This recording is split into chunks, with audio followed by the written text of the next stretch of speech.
जम्मू कश्मीर, उत्तराखंड और हिमाचल में लगातार बर्फबारी हो रही है, लेकिन इस बीच बर्फबारी से हालात बिगड़ते हुए नजर आ रहे हैं। कई वाहन फंसे हुए हैं, सड़कें बंद है, ट्रेन फ्लाइट्स पर भी बड़ा असर पड़ते हुए नजर आ रहा है। इस दौरान हिमाचल में बर्फबारी से 134 सड़कें बंद बताई जा रही है। बर्फबारी की वजह से कई जगह पर बिजली भी ठप है। जम्मू कश्मीर में 2000 गाड़ियां इस वक्त फंसी हुई है और सबसे महत्वपूर्ण बात यह है कि यातायात बहुत ज़्यादा प्रभावित होते हुए नजर आ रहा है, क्योंकि ना केवल सड़कों पर वाहन फंसे हुए हैं, ट्रेन और फ्लाइट्स भी आपको बता दें असर पड़ते हुए नजर आ रहा है। क्योंकि कल श्रीनगर में पहली बर्फबारी हुई, बर्फबारी के बाद आपको बता दें कि एयरलाइंस पर असर पड़ते हुए नजर आया। लाहौल स्पीति की अगर बात करें तो काजा में 150 यात्री फंसे हुए हैं, ये जानकारी जो है वह सामने आ रही है। तो बड़ी अपडेट आपको मौसम से जुड़ी दे रहे हैं, लेकिन ये तस्वीरें देखिए, दिखने में तस्वीरें बेहद खूबसूरत है। क्योंकि एक तरफ घाटी की तस्वीर देखेंगे तो आपको दूर दूर तक घाटी में जो पहाड़ है वो सफ़ेद चादर में, बर्फ की सफ़ेद चादर में लिपटे हुए नजर आएंगे। तो वहीं दूसरी ओर हिमाचल की तस्वीर देखिए, खूबसूरत ये पहाड़ जो है वे नजर आ रहे हैं। और वहीं उत्तराखंड में भी लगातार भारी बर्फबारी होते हुए नजर आ रही है। लेकिन बड़ी परेशानी ये है कि वहां पर मौजूद स्थानीय लोगों के साथ साथ जो टूरिस्ट इस वक्त वहां पर मौजूद है, उन्हें परेशानियों का सामना करना पड़ रहा है। क्योंकि ना केवल सड़कों पर यातायात प्रभावित हो रहा है, ट्रेन और साथ ही आपको बता दें ट्रेन के साथ साथ यहां पर फ्लाइट्स भी प्रभावित हो रही है। एक तस्वीर आपको ये भी दिखाते हैं, दूर दूर तक आपको बर्फ ही बर्फ नजर आएगी। पहली तस्वीर देखिए डोडा की है, जम्मू कश्मीर के डोडा में खूबसूरत ये तस्वीर सामने आई। और यहाँ पर श्रीनगर की अगर हम बात करें, श्रीनगर में महत्वपूर्ण ये हो जाता है कि पहली बर्फबारी जो है वह मौसम की हुई है। चलाई कला की देखिए शुरुआत जो है वो हो चुकी है। आने वाले और 40 दिनों की अगर हम बात करें, यहाँ पे कड़ाके की ठंड जो है वह घाटी में पड़ेगी। और वही एक और तस्वीर देखिए, लाहौल स्पीति की भी तस्वीर दिखाई देखिए, क्योंकि यहाँ पर जम्मू कश्मीर, हिमाचल प्रदेश और साथ ही अगर उत्तराखंड की बात करें तो पहाड़ी इलाकों में देखिए जमकर बर्फबारी जो है वे हो रही है। अनंतनाग की तस्वीर देखिए, जम्मू कश्मीर में किस तरह से पर्यटक यहाँ पर खुश नजर आ रहे हैं। क्योंकि जब भी पहाड़ों पर लोग सर्दियों में जाते तो इस उम्मीद के साथ जाते हैं कि वहां पर स्नोफॉल जो है देखने को मिलेगी। भद्रवाह में भी यही नज़ारा जो है वह नजर आया। और मनाली की भी ये खूबसूरत तस्वीरें देखिए। लेकिन सभी अगर हम जगहों की बात करें तो यहाँ पे टूरिस्ट को ये परेशानियों का सामना करना पड़ा कि वापस अब घर कैसे जाया जाए, क्योंकि यातायात जो है वे खूब प्रभावित होते हुए नजर आ रहा है। चलिए अब आपको महत्वपूर्ण जानकारी जो है वे दे देते हैं अलग अलग राज्यों से। सबसे पहले बात करते हैं हिमाचल प्रदेश की। हिमाचल प्रदेश की अगर हम बात करें, लाहौल स्पीति के अंदर काजा में 150 यात्री फंसे हुए हैं। हिमाचल में बर्फबारी से 134 सड़कें बंद है। बर्फबारी की वजह से कई जगह पर बिजली ठप बताई जा रही है, क्योंकि पावर सप्लाई में एक बड़ी हम कह सकते हैं कि दुविधा जो है पहाड़ी इलाकों में जहां पे बर्फबारी हो रही है देखने को मिल रही है।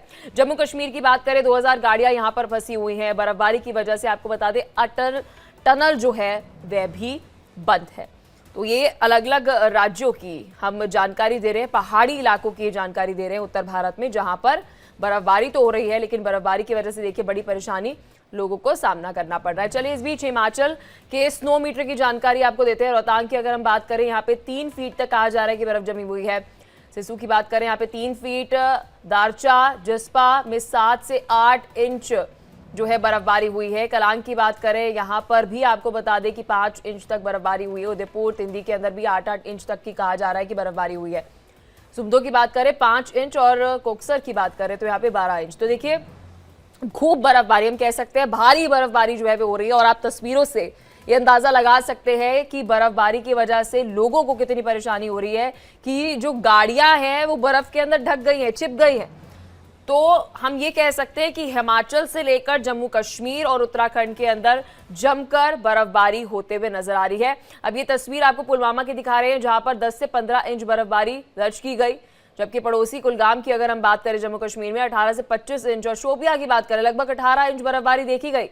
पुलवामा में भारी बर्फबारी के बीच पुलिस ने एक महिला की जान बचाई। देखिए एक बड़ी उस वक्त कह सकते हैं प्रशासन के ऊपर ये जिम्मेदारी रहती है कि अलर्ट रहना है, क्योंकि बर्फबारी हो रही है और संभव ये है कि कई सारी दुर्घटनाएं हो सकती है, लोग फंसे हो सकते हैं। तो प्रशासन के ऊपर देखिए बड़ी जिम्मेदारी उस वक्त रहती है कि अलर्ट जो है वह प्रशासन रहे। और इसी खबर पर और अधिक जानकारी के साथ मेरे सहयोगी रमन सैनी सीधा घाटी से हमारे साथ जुड़ चुके हैं। रमन, देखिए तस्वीरें हम दर्शकों को दिखा रहे हैं। एक तरफ जो टूरिस्ट वहां पर बर्फबारी का लुत्फ उठाने के लिए पहुंच रहे हैं, उनके लिए तो खुशखबरी है कि बर्फबारी देखने को मिल गई, लेकिन जो स्थानीय लोग हैं उन्हें बर्फबारी की वजह से खूब परेशानी का सामना करना पड़ रहा है।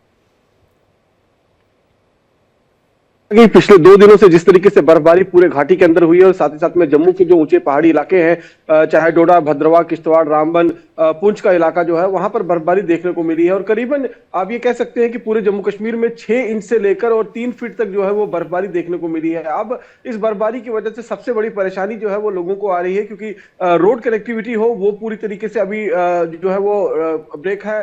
घाटी के साथ एयर फ्लाइट जो है वो अभी तक कैंसिल है। कल सभी फ्लाइटें कैंसिल हो गई थी। परसों जब बर्फबारी शुरू हुई थी तब 6 फ्लाइटें कैंसिल की गई थी और आज भी अभी सुबह तक कोई भी फ्लाइट जो है उसने ना उड़ान भरी है ना ही वो लैंड हो पाई है, क्योंकि अभी भी स्नो एक्यूमुलेट जो है वो रनवे के ऊपर दिखाई दे रहा है। साथ ही साथ में ट्रेन जो संगलदान से लेकर बारामूला के बीच में चलती है वो भी फिलहाल स्थगित बताई जा रही है। कल पूरा दिन वो स्थगित रही है।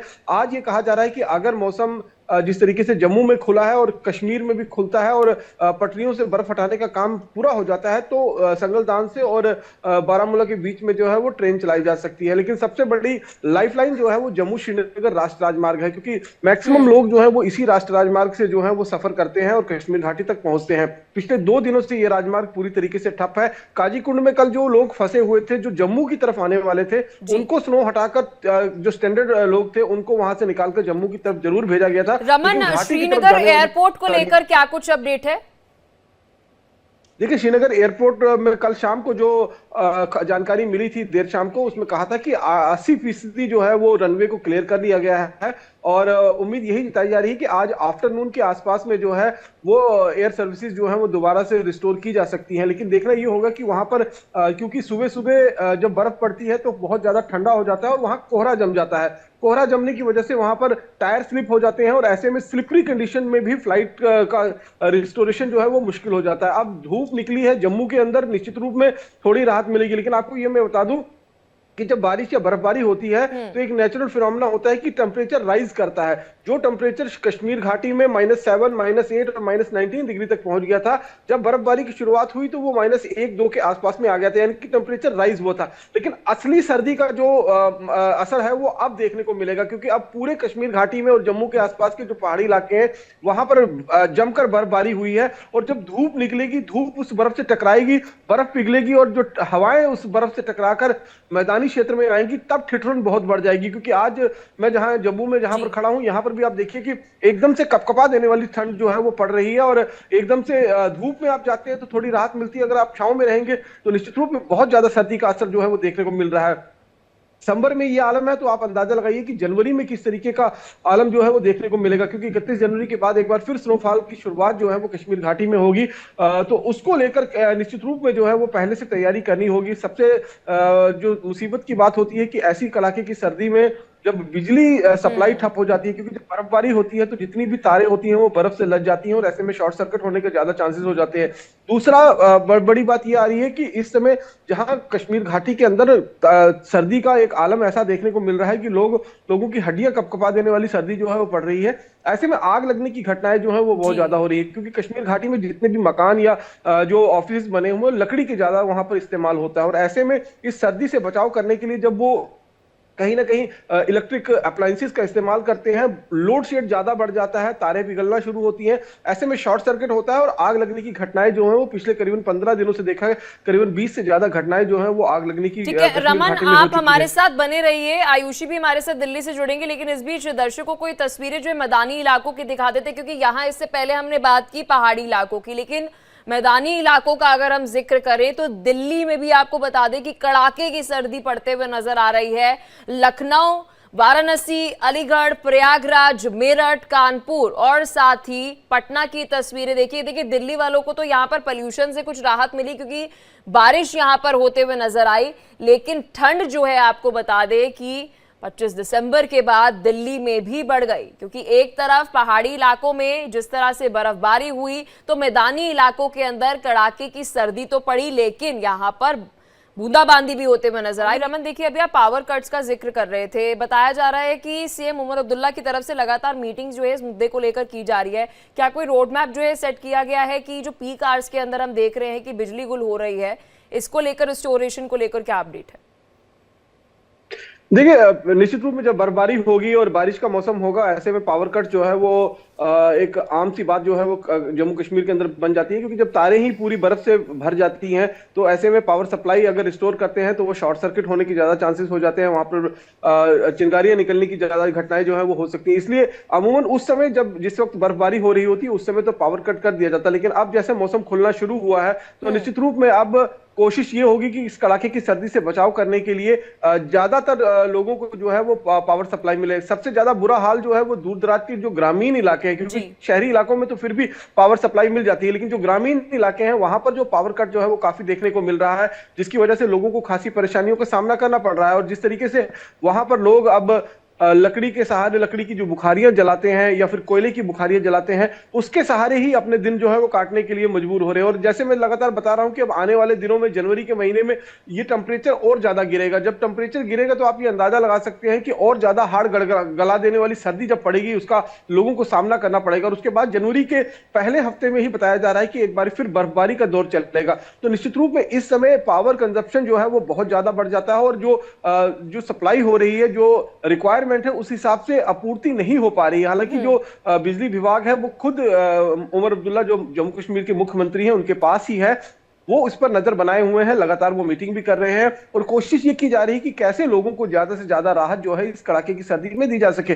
लेकिन फिलहाल जितनी खपत है, जितनी जरूरत है बिजली की, उतनी बिजली जो है वो केंद्र से फिलहाल मिल नहीं पा रही है, जिसका खामियाजा निश्चित रूप में लोगों को उठाना पड़ रहा है। दूसरी तरफ जो हाइड्रो पावर प्रोजेक्ट है वहां पर भी अब बर्फ पड़ने के बाद और जिस तरीके से यहाँ पर सर्दी पड़ रही है, पानी का जो है वो बहाव कम हो गया है। ऐसे में इलेक्ट्रिसिटी की प्रोडक्शन भी जो है वो कम हो गई है। तो चौतरफा मार जो है वो जम्मू कश्मीर के लोगों को कहीं ना कहीं झेलनी पड़ रही है। और अनुमान यही लगाया जा रहा है कि अब 15 जनवरी के बाद जो है वो लोगों को राहत मिलेगी। तो अभी करीबन हम ये कह सकते हैं कि 12 से 15 दिन या 20 दिन तक जो है वो इस तरीके की सर्दी का लोगों को फेस जरूर करना पड़ेगा, क्योंकि मौसम जिस तरीके से करवट बदली है और वेस्टर्न डिस्टर्बेंस पूरी तरीके से जम्मू कश्मीर के अंदर 2 दिन तक एक्टिव रहा है, उसकी वजह से ही ये पूरी परिस्थिति जो है वो बनी है। वहीं आप जिस तरह से क्राइसिस बता रहे हैं, क्योंकि देखिए अभी तो कड़ाके की सर्दी पड़ रही है और ये एक बड़ा इशू जो है हम देख सकते हैं कि क्या एलजी मनोज सिन्हा के साथ कोई बातचीत जो है वह की गई है उमर अब्दुल्ला की तरफ से, क्योंकि सेंटर और स्टेट का यहाँ पे कोऑर्डिनेशन बहुत ज्यादा जरूरी है।